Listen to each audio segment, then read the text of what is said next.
বীরভূমের stone king টুলু মণ্ডল। তার এক আত্মীয় মিনার মণ্ডল এবং এক ম্যানেজার শীতেশ প্রামাণিককে আগেই গ্রেফতার করেছিলেন তদন্তকারী আধিকারিকরা। আর এবার দ্বিতীয় ম্যানেজার নইমুদ্দিন মণ্ডলকে গতকাল গ্রেফতার করা হয় এবং 6 দিনের পুলিশ হেফাজতের নির্দেশ দিয়েছে আদালত। এই বিষয় নিয়ে আরো বিস্তারিত আমাদের জানাবেন প্রতিনিধি পার্থপ্রতিম ঘোষ আমাদের সঙ্গে রয়েছেন। পার্থপ্রতিম, টুলু মণ্ডলের যে বিপুল সাম্রাজ্য, বিপুল পরিমাণ সম্পত্তির হদিশ পাওয়া গিয়েছে, এই গোটা বিষয়টাতে নইমুদ্দিন মণ্ডল যাকে গতকাল পুলিশ গ্রেফতার করেছে তার কি ভূমিকা ছিল?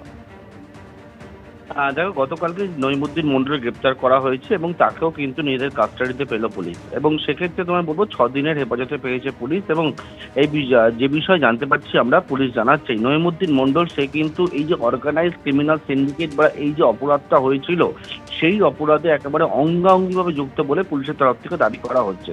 পুলিশের সূত্রে এটাও দাবি করা হচ্ছে যে এই যে টুলু মণ্ডলের বিশাল সাম্রাজ্য তৈরি, তার পিছনে এই যে বিশাল অংশের একটা রাজস্ব ফাঁকি দেওয়া থেকে শুরু করে বিভিন্ন জায়গায় একের পর এক যে তথ্যগুলো উঠে আসছে টুলু মণ্ডল সম্পর্কিত বিষয়, সেই ক্ষেত্রে হচ্ছে গোটা বিষয়টা কিন্তু এই নইমুদ্দিন মণ্ডল সে হচ্ছে যুক্ত রয়েছে।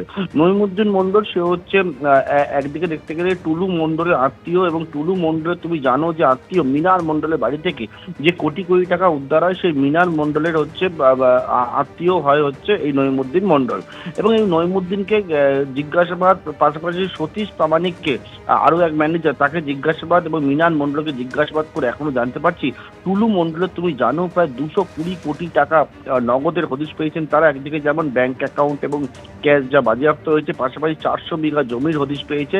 এবং তাদেরকে জিজ্ঞাসাবাদ করে আরও কিন্তু টুলু মণ্ডলের বিশাল যে প্রপার্টি থেকে শুরু করে সম্পত্তি তার হদিশ পাচ্ছেন কিন্তু তদন্তকারী আধিকারিকরা এদেরকে জিজ্ঞাসাবাদ করে, তেমনটাই পুলিশ সূত্রে জানতে পারছে।